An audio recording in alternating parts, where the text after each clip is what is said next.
everybody, welcome back to the channel. I'm Justin, this is Whiskey and Rides.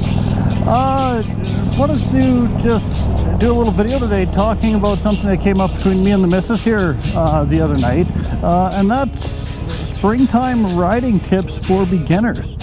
A lot of this might be old news to those of us who've been riding for years, but my wife's been riding for about 2, maybe 3 years here, and is really itching to get out early in the season, but is a little nervous about it. So wanted to maybe pass some of these tips on to you. If there's any tips that you guys think that others might like to know or think are important, definitely put them down in the comment section.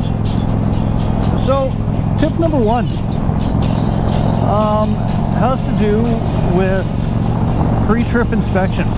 Now, most of us have some sort of routine that we go through before we go out riding, and you know, do a walk around the bike, make sure everything's where it should be, nothing's hanging off, maybe there's oil in the bike. One thing that bit me in the ass last year, didn't cause any damage to the bike, didn't get hurt, but certainly had some potential, was tire pressure. So my number 1 tip for new riders getting out in the spring is be diligent in checking your tire pressure before every ride. The temperature fluctuations definitely wreak havoc on tire pressure, and you don't want to end up in the same position I did where you're rolling down the road with a flat front tire.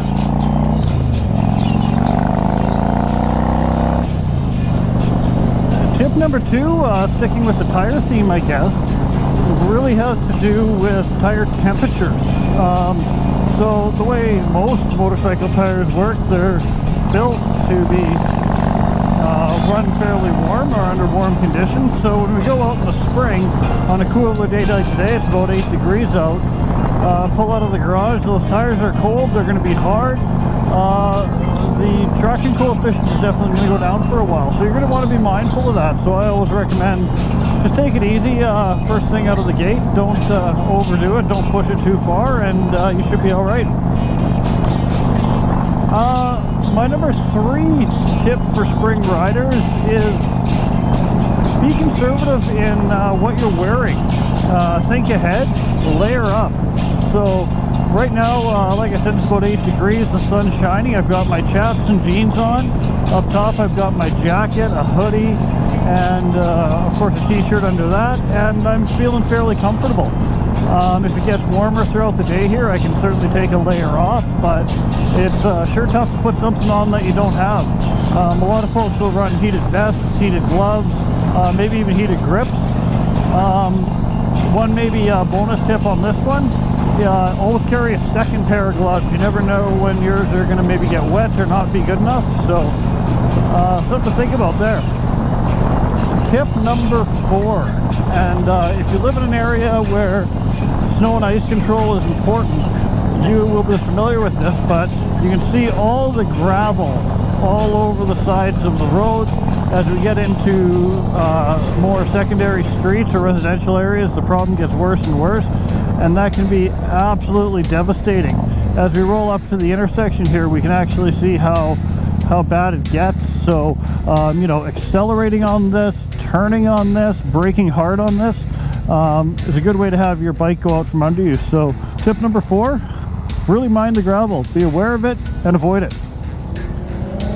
And so I guess tip number 5, oh, you go get them, fella. So tip number 5, I guess, is something that all of us are probably a little bit familiar with, but all that more important in the spring is watching out for these cagers. You know, it's bad enough during the summer when some asshat's on his cell phone or not paying attention, or maybe legitimately doesn't see us because we're in the blind spot or something like that. In the spring, it's even worse. These guys aren't expecting us to be on the road yet. Where I am, it's probably been 5-6 months before most of these people have, or 5 or 6 months since most of these people have seen a motorcycle on the road.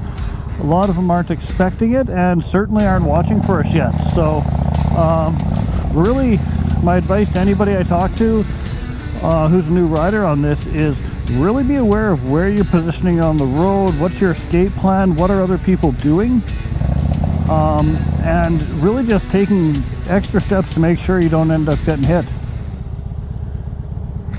So that's about it for today, folks. Thanks for tuning in.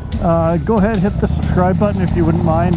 We're trying to get this channel to grow quite quickly, and We want to be doing a whole pile of fantastic content for you guys. We want to get that into the feed over the next couple months. Thanks a lot, everyone. This has been Whiskey and Rides.